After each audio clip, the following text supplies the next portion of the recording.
My name is Michael Tessarian. I'm a researcher in ancient civilizations and secret societies. This is my latest book, Atlantis, Alien Visitation and Genetic Manipulation.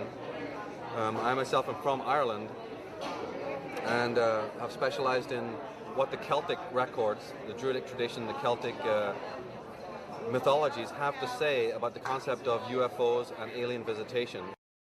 Could you tell me about the hollow inner Earth? What are your beliefs and what's your evidence? Oh yes, the hollow Earth concept is another one that goes back to ancient times. This is not something new, and in my book I have lots of resources about the hollow Earth, about underground cities, caverns that are discovered in the Earth. I mean, you only have to look at your own mythologies. The trolls, the dwarves, the elves. Where do they all come from? Why is it that we, in our burial ritual, right, in the Christian world, when you die, there's a ritual of being put back into the earth? Ask any Zuni Indian, ask any Hopi Indian about the hollow earth. They know exactly what you're talking about. It's completely replete in all the mythologies of the world about underground cities. And in fact, Admiral Byrd from the United States Naval Air Force, right? He flew over entrances to the hollow earth.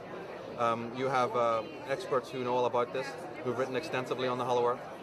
And caverns that sometimes go as far as 8 miles down, with literally thousands of miles of ventilated shafts. Eric von Daniken has gone blue in the face trying to expose this, that these are caverns some of them are not natural, some of them are carved with precision, with laser, tools.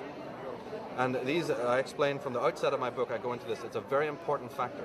And in fact, there was even a prohibition in the Bible about drawing the likeness of any being that came from under the water and from under the earth, actually. It's in the Ten Commandments even. And you will find that if you go back to Celtic mythology, there are talking about beings that inhabited the hollow earth and under the earth. I've studied a lot of the ancient texts that have been combined and written into several other old books.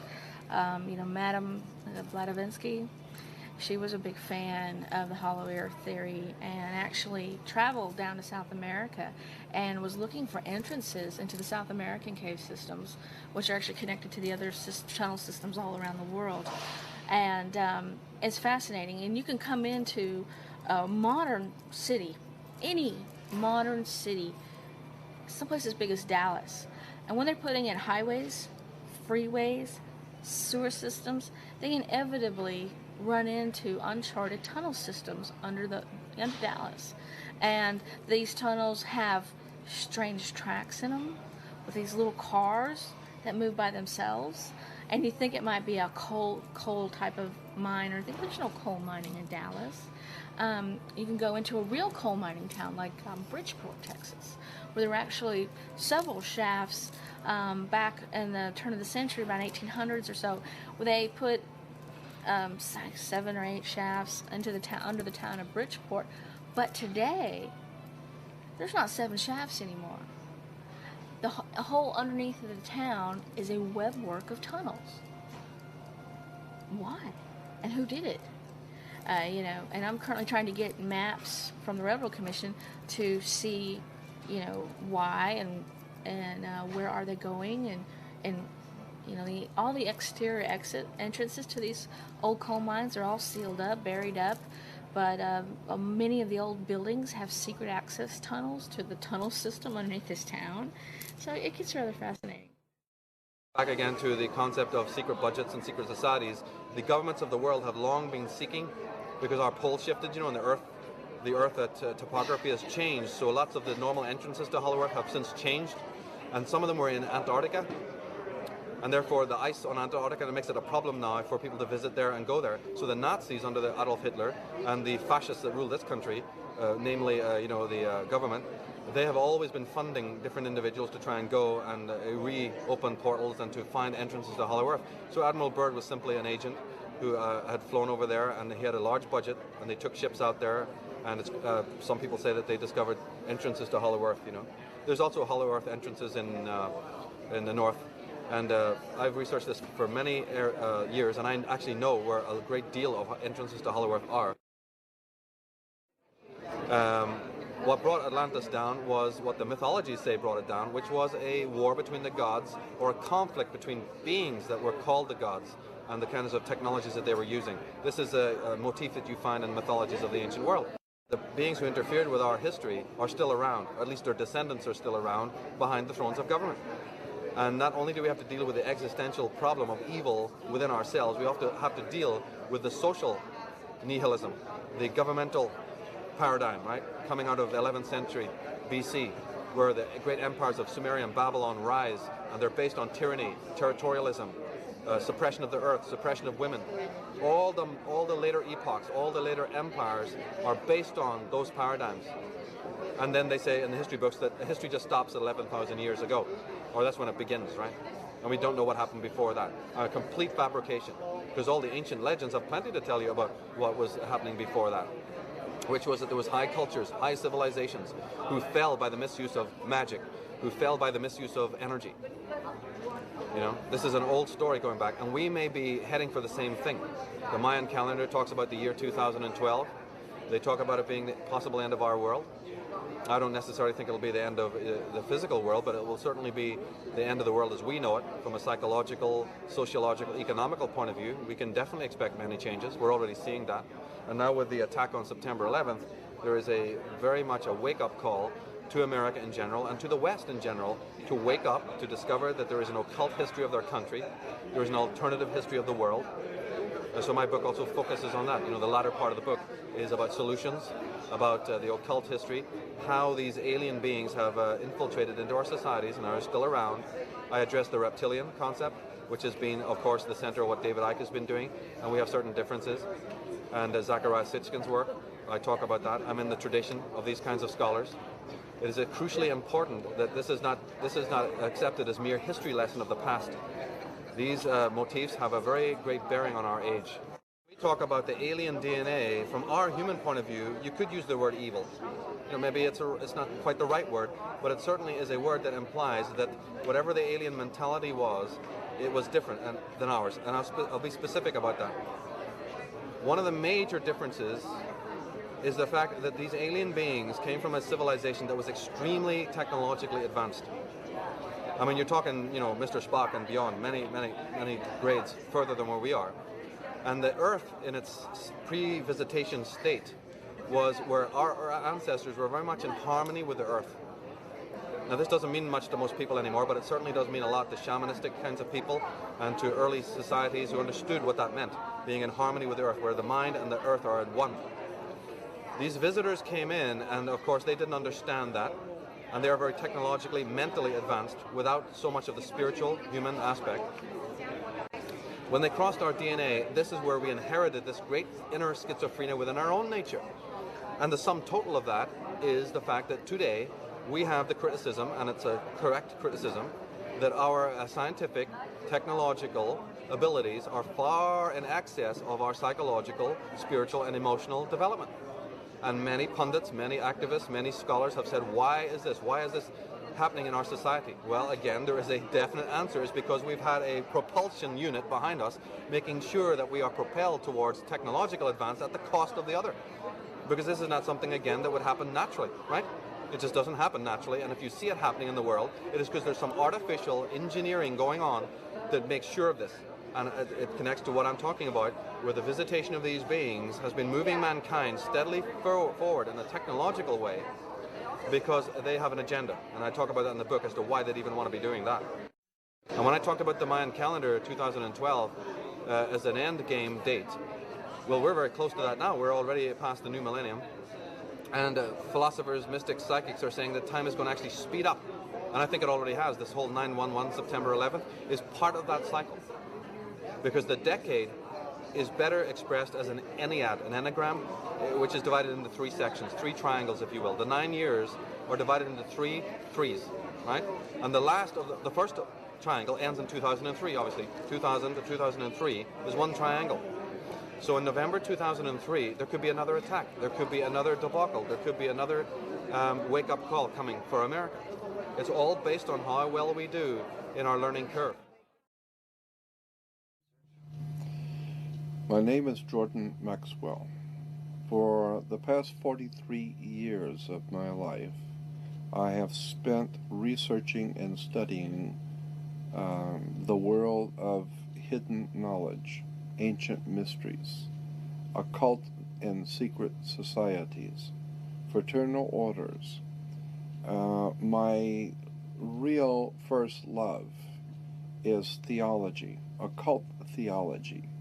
But let me warn you, and let me say that the word occult does not mean evil or bad. It carries that denotation, but it's not really bad. Occult simply means hidden. Anything which is hidden is occult. It's a Latin word for hidden. Consequently, so much of knowledge, important spiritual, political, sociological knowledge, it's been hidden. And so I have spent, as I said, the past 43 years of my life searching out hidden knowledge. And that's what I do. I'm fascinated by how much we don't know. The state of Israel is actually connected to America in a very arcane and secret way. So they are, the state of Israel is connected to the American federal system. It's very interesting. That's why America sends billions and billions and billions of dollars. Quite literally, I've heard the figure per year, something like $17 billion a year to the state of Israel. Incredible amounts of money. Why? There's something else going on here, and they haven't told you the whole story.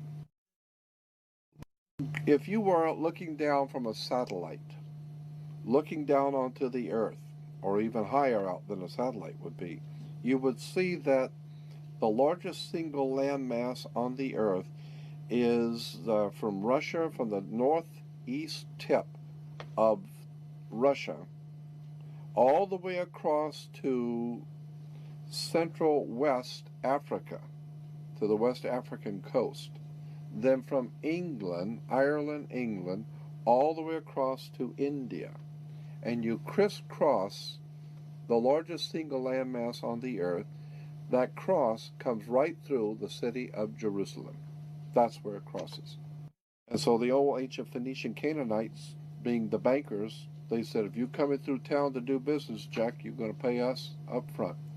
And so whoever controls Jerusalem controls the flow of oil, drugs, all kinds of products, the flow of gold, diamonds, all the valuable things in the world goes through Jerusalem.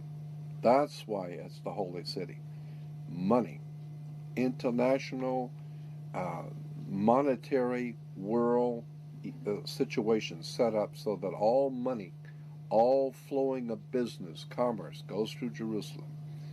That's the name of the tomb. And that's why Jerusalem is so important to the American people. Now, you've got to give the people a reason why Israel is so important. Now, we know that Israel is very important because of strategically where it sits on the trade routes to control the flow of oil, drugs, diamonds, and a lot of drugs in Israel, going through Israel. Major movements of illicit narcotics and drugs through Israel. And diamonds, gold, money, etc., etc. But you've got to give the people who are going to go over there and lose their lives and give their sons in war, you've got to give them a reason. So we tell them that it's religious. It's the Lord's chosen people, the Lord's people. And the Lord himself has chosen Israel. And we give them a line. You'd be surprised what Americans love. They love that kind of stuff. And so we tell them, it's the Lord's will. And the Lord Jesus was there, and all the great prophets and all of that. And so we have to protect that little country, Israel, because it's the Lord's will. So I believe that all of these things which are happening right now in the Middle East there are many factors involved, obviously. It's not just oil. It's not just money. Those are the cards on the table.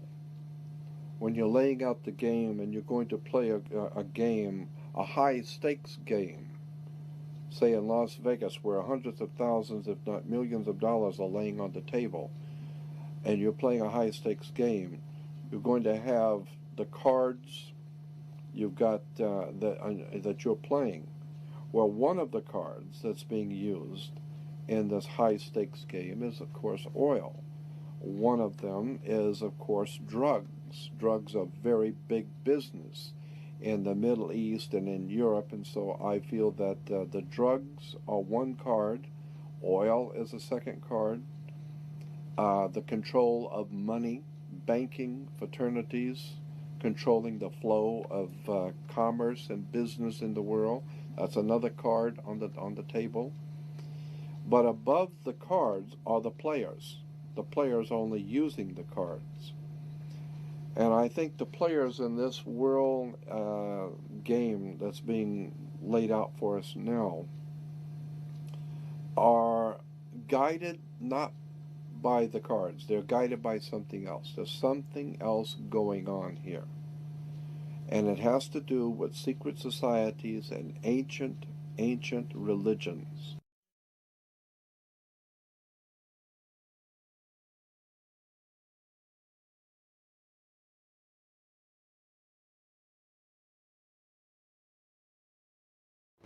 Hi, I'm Jim Mars, and I've always been interested in secret things, alternative stories.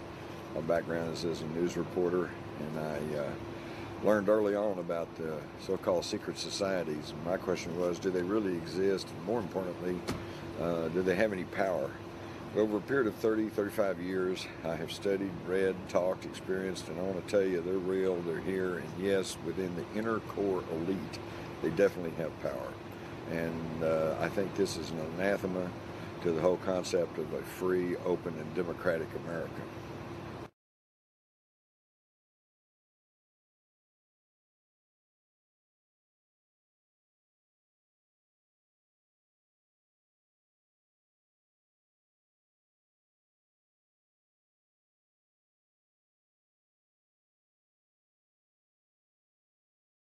The concept of New World Order, even the term, before you even get into the whole subject matter, you only need to look at the term. New World Order is found in Latin underneath the pyramid on the dollar bill, Norvis Oda Seclorum, which comes from the Latin poet Ovid. So it's an old Roman concept, a Roman term. Roman symbolism is something that needs to be studied because you have the Roman eagle, which was then picked up by the Nazis, and now you find it in America. You find it at the top of the flagpoles, you find it on the federal government, you find it on the dollar bill, the symbol of the eagle. In the landing on the moon, you hear them talking about the eagle has landed. You know, what kind of eagle are we talking about here? And Novus Ordo Seclorum, New World Order, has a resonance with Nazi Germany because in Nazi Germany you have Adolf Hitler. Adolf Hitler's first book, the most important known book, was called Mein Kampf, but his second book was actually called The New World Order. What do you feel is the major secret society? The Skull and Bones, or what is it? And what's the name? Probably the premier secret society is the Bilderbergs. They're so secretive they don't even have a name. They're called the Bilderbergs because they were discovered meeting first in the early 50s in a Bilderberg hotel over in Holland. They were being headed by Prince Barnhard of the Netherlands, who was a former SS officer. They are the inner core elite of other secret societies, the Council on Foreign Relations, the Trilateral Commission, and then they draw heavily from a very secretive campus fraternity by the name of Skull and Bones. President George W. Bush and his father, former President Bush, and his grandfather, Prescott Bush, were all members of this Skull and Bones society. These fraternities are bloodlines, so they go long, back in history. The fact that they walk on the red carpet. The only queens and kings walk on red carpets. So how come your American presidents are doing it? Because they're bloodline. 43 American presidents, all the ones who became president, are directly linked to British monarchs by blood. From Roosevelt, in fact, all of them, all of the ones who became president are linked by bloodline to royal families, and the walking on the red carpet, which is the bloodline, proves it.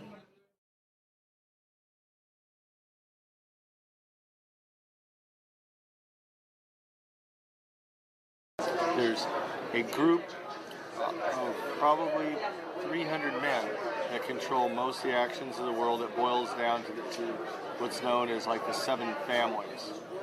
And between the 7 families, they all pretty much have divided up the earth as we know it.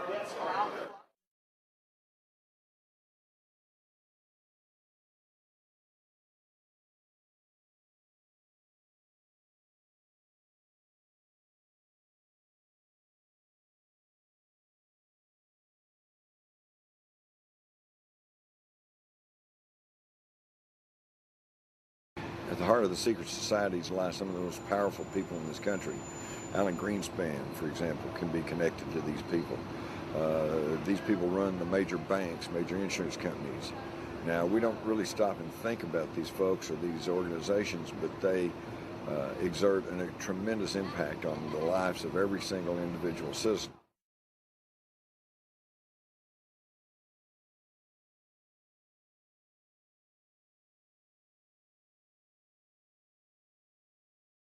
Well, my name's John Greenwald. I've been doing a website called The Black Vault for about 6 years. I research the connections on what the government has done, the investigations they've done in the past, and what I do is I scan all these documents on the internet and have archived over 107,000 pages on the internet. I was able to come up with a little bit of a weird coincidence with the 9/11 conspiracy. I found a document that was the government research into the terrorist organizations and terrorist groups and what their capabilities were and what exactly they may have been planning in the future. They profiled one in particular, and that was obviously Al-Qaeda. That doesn't really sound too strange, but the strange part is the government publication date on the document.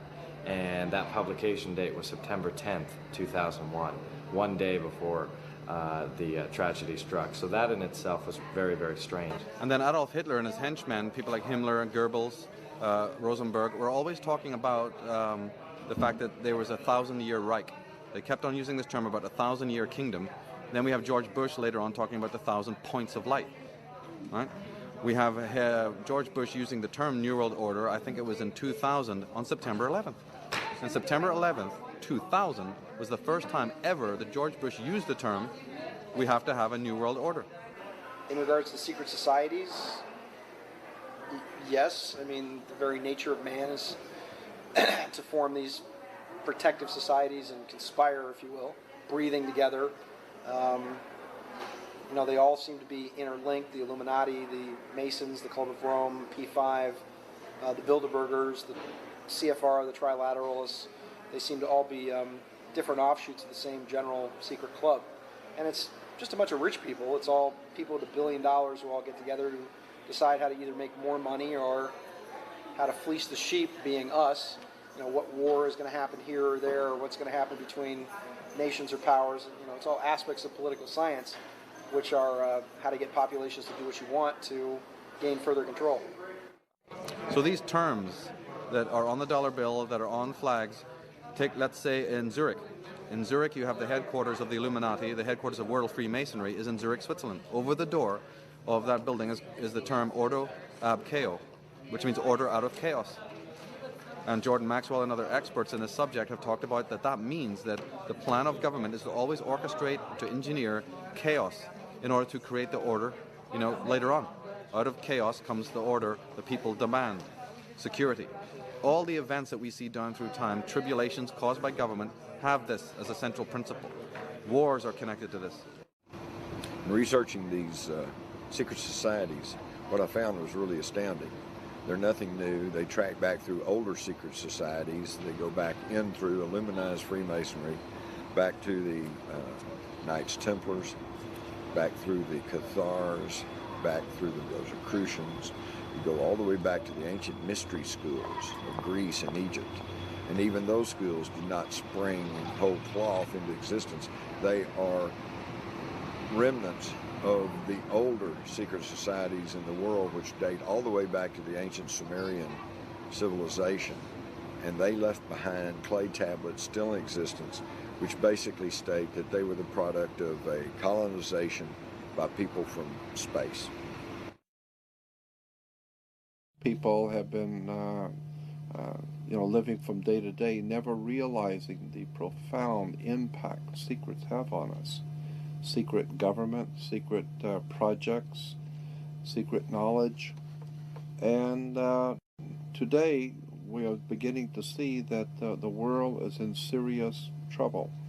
I believe that the things which are going on in the world today, not the least of which the Middle Eastern war and Middle Eastern intrigue, I think the machinations that are going on behind the scenes of world government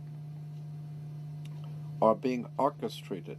I have no doubt in my mind, after 43 years of looking at this subject, that so much of our world, the wars, the violence, the bloodshed, the animosity among races, is purposely designed by someone. Catholic Church is involved in Israel.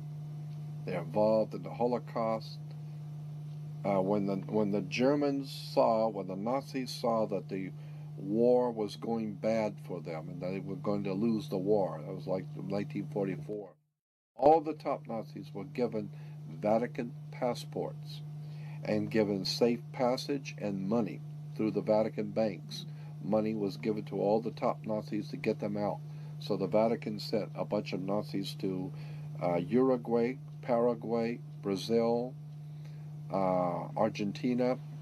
We know they're down there. Well, it's all Catholic down there. That's right. That's why they're down there. The scientists and the theoreticians, they sent directly through the CIA, which is the Knights of Malta organization for the Catholic Church. Catholic Church is CIA. CIA is Catholic Church.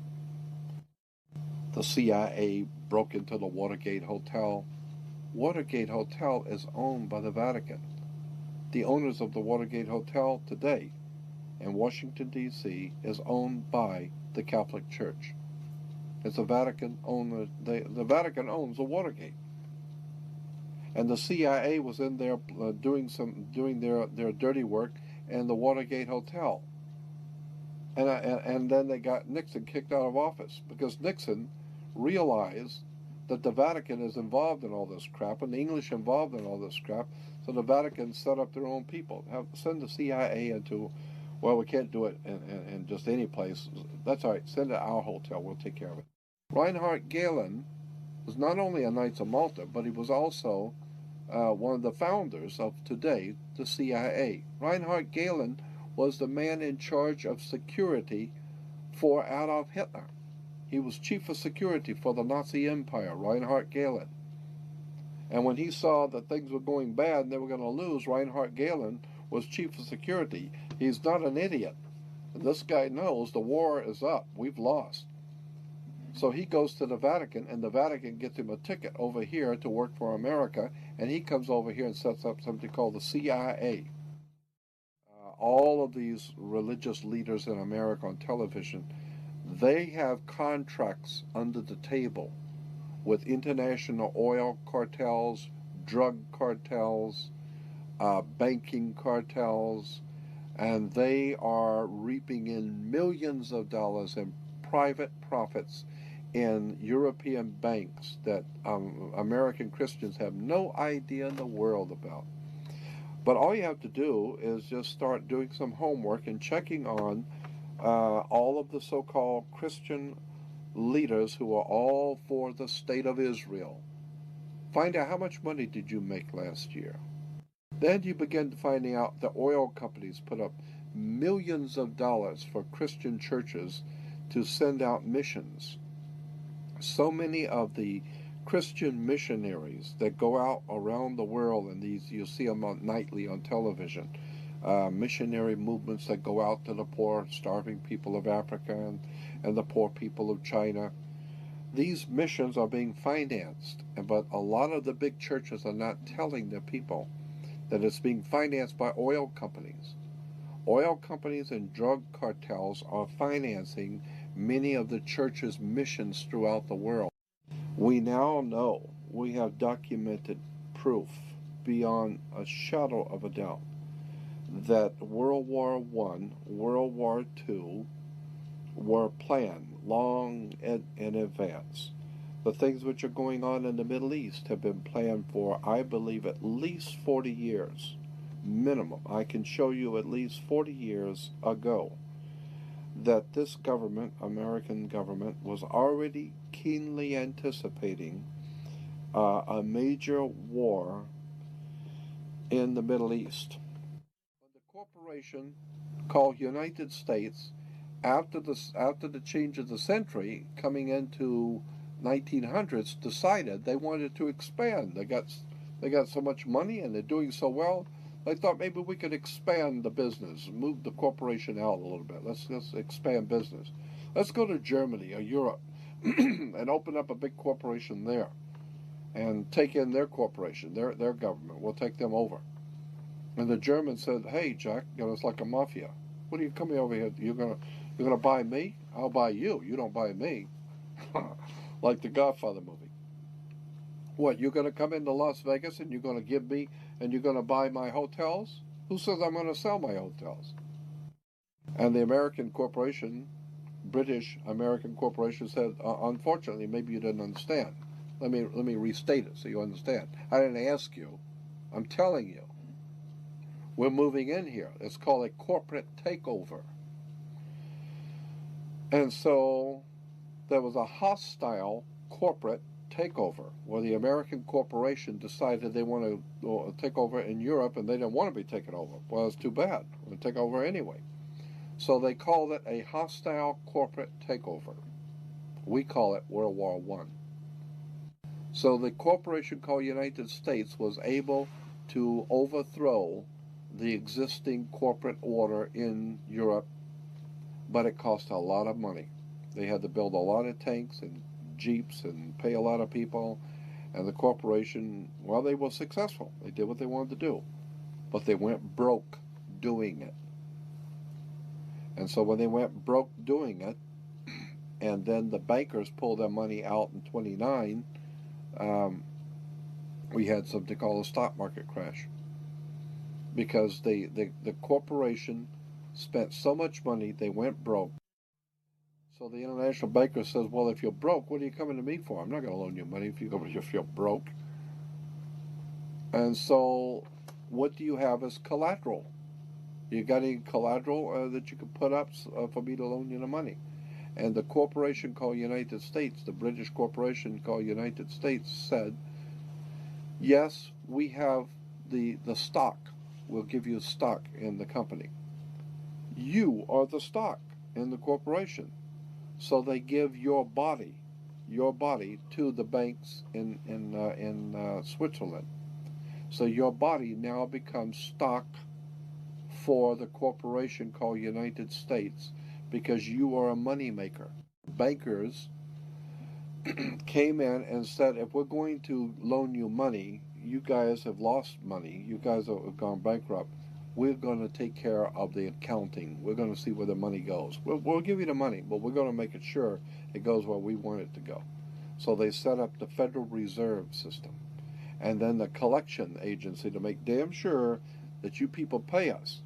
We're going to set up to keep a record of how much you owe us in business each week. We're going to call that the Federal Reserve. And to make sure that your stock, all the chumps out there in America working, make sure the stock pays us. We're going to make sure they pay us. You don't just tell me you're going to pay. I'm going to make sure they're going to pay. So we will set up a collection agency. Our own personal collection agency is called the Internal Revenue. You mess with us, Jack, and we're going to hurt your face. You owe us money. So the banks loan money to the privately owned corporation called United States, and the United States Corporation gave your body, your birth certificate, to the banks as collateral for the loan, and that's why today Americans are nothing but slaves. Now this is something I want you to understand, and you need to listen carefully, because this is profoundly important. Most people have never heard this and don't even understand what I'm trying to say. So try and follow what I'm going to tell you.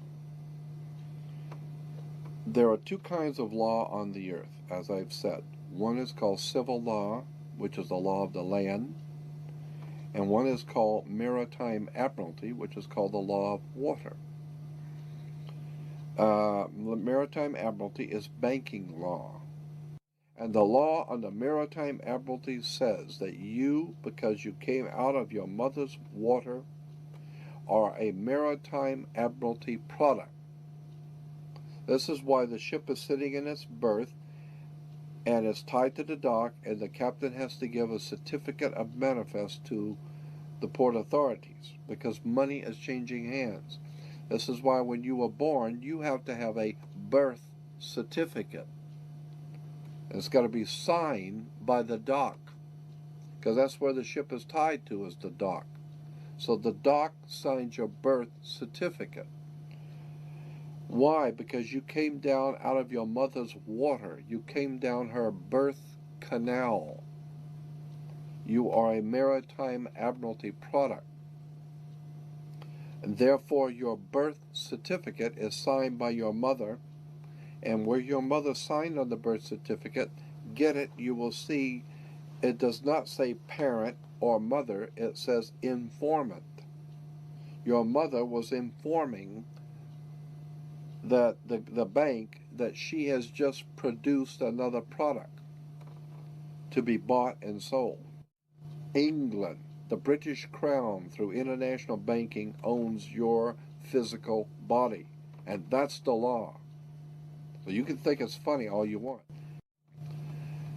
So the bottom line is that you are a Maritime Admiralty product, and therefore the banks own your body.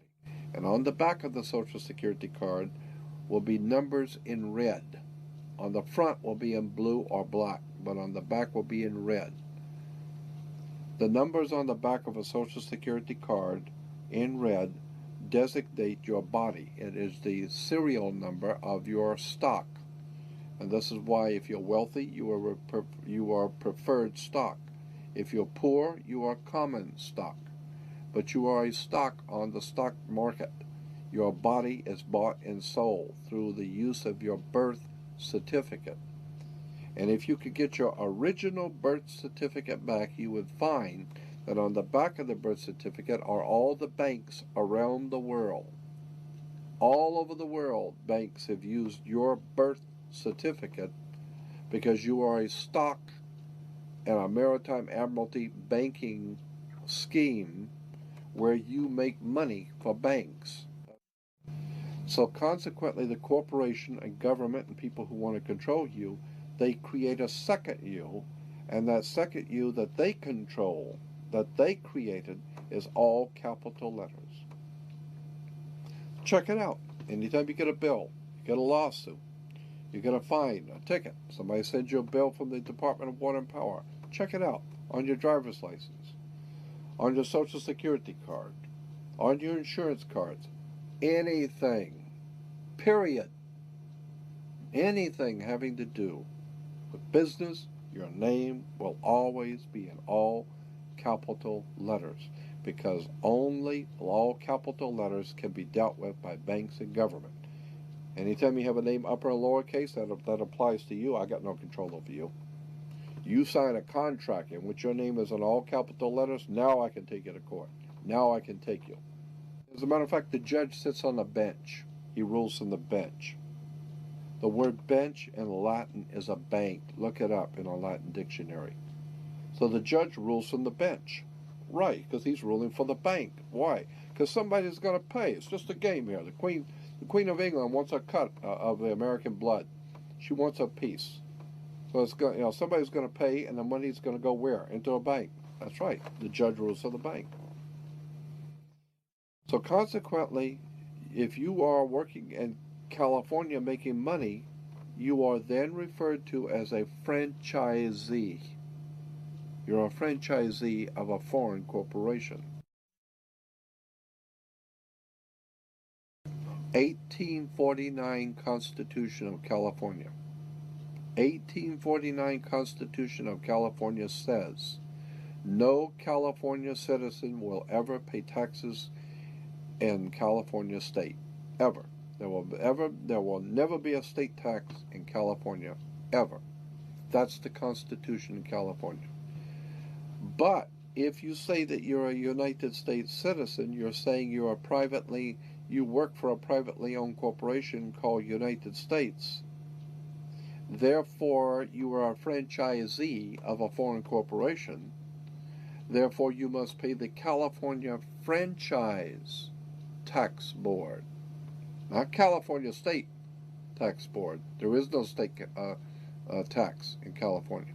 You pay the California Franchise Tax Board because you're a franchisee of a foreign corporation on the maritime banking law, international law. You work for the Queen of England. Your butt is owned by the Queen of England and a corporation called United States, while a man called Bush is the president of the British corporation. You want to talk treason? You need to wake up and find out how this stuff really works. Because once you understand that you don't need to submit yourself as an American to a British commercial venture called courts. You're an American. You don't need to go to court. You only go to court because you agreed to go to court. When they send you a subpoena to court or summons to court, and they've sent you something, you look at it and say, hey, Jack, that's not me. That's in all capital letters. All capital letters is a corporation. It's a corpse. It's dead. Do I look like I'm dead to you? No, I'm an American, Jack. I ain't dead. And besides, I'll go to an American system for justice. I don't need no British Grand Lodge Masonic system called courts. This British Grand Lodge Freemasonic system called Inns of Court comes out of England. And it has manipulated, exploited, and lied to the people. And everybody in America thinks they got to go to court. Oh, the judge they've sent me something that I've got to go to court. I don't go to anybody's court. I'm an American. I don't need to go to court. That's the difference between being a free man and a slave. Very few Americans have ever really thought about the fact who was the enemy of this country when it was being founded. Who was it George Washington was at war with? Bloodshed on the field of battle. Who were the Americans fighting and dying on the field of battle, fighting to found this country? The Russians? No, as a matter of fact, the Russians were our supporters. The French? No. The French were supporting us. They loved us. They thought it was a great idea, somebody actually standing up for their rights and becoming a free people. And the French say, hey, that's sensational. Matter of fact, we'll come over and help you if you want. Anybody that fights against that bunch of cutthroat murderers, British royalty, will help. Even the Tsar of Russia said, hey, you guys going to revolt against England? Hey, about time. Somebody will come help you. And so Russia helped the Americans. French helped Americans. All over the world, people say, hey, it's about time you guys got out. I love it. See somebody stand up for their own rights and take their country and become a free people. Your enemy when you founded this country was England, British royalty. When Americans stood up in the field of battle and whipped the King of England's ass and sent the British back with their asses bleeding, all over the world, wealthy people, potentates, kings, rulers, princes, all the powerful people in the world, all over the earth, were watching. And they say, hey, we heard the King of England got his ass kicked last week by a little group of people called Americans. Well, they chased your ass out of town, didn't they? And consequently, the King of England became the laughing stock of the world. Everybody, hey, boy, he's got all the big army and the redcoats and their guns and everything. That little bunch of Americans, they kicked your ass and sent you back crawling on your knees. What you going to do about that? You going to let him get away with that? And so the king realized he could not. They beat you on the field of battle, and they're mad. If you come back, they're going to kill you again.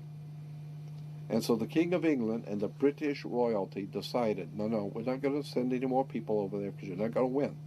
Those people are crazy, they got guns, and they're mad. Leave it alone. Just leave it alone. Later on, we'll dream up some things called United States government, and we'll incorporate it. And we will bring in what we call, let's say, call them attorneys and lawyers. And then we'll do business and sign contracts. And we'll be their friends. And one day, we're going to own them. The British invasion. They call the rock groups that came out of England the British invasion. That's not the only thing Britain invaded with. They invaded with treason, bloodshed, lies, deception. They've given us courts. They've made you into a corporation. They've made you so that you are politically dead. You walk into a courtroom and the judge wears a black robe. Black is the color of death. I mean, you've got Dracula wears a black robe. Frankenstein wears black. You know, always the jailer and the guy who's going to cut your head off wore the black robes. What is this black robe stuff of judges? Where does this black robe stuff come from? Somebody needs to do their homework and find out America has been raped. And the people who are running this country are nothing more than turncoats. They're traitors who have sold our great republic out. They've sold us out to our masters in England. I, for one, would like to see all British in this country, all British money, all British financing, all British corporations chased out of this country. Give them 72 hours to be out of this country, and you tell the Queen we're not sending over American boys into the Middle East to save your goddamn oil. Tell the Queen no longer will Americans crawl on their knees to that woman, to the Queen of England. What a travesty. What a travesty in this country to watch America, the great republic, being raped by the British royalty. Somebody needs to do their homework. It's all business. I don't want you to take this personal. It's just business. This is the way banks work. This is the way courts work. This is the way government works. They manipulate and use words and terms and frighten you. I, for one, am not only not frightened, I'm tired of the lies and deception. I'd like to see America free again. That's my feeling. And thank you and good night.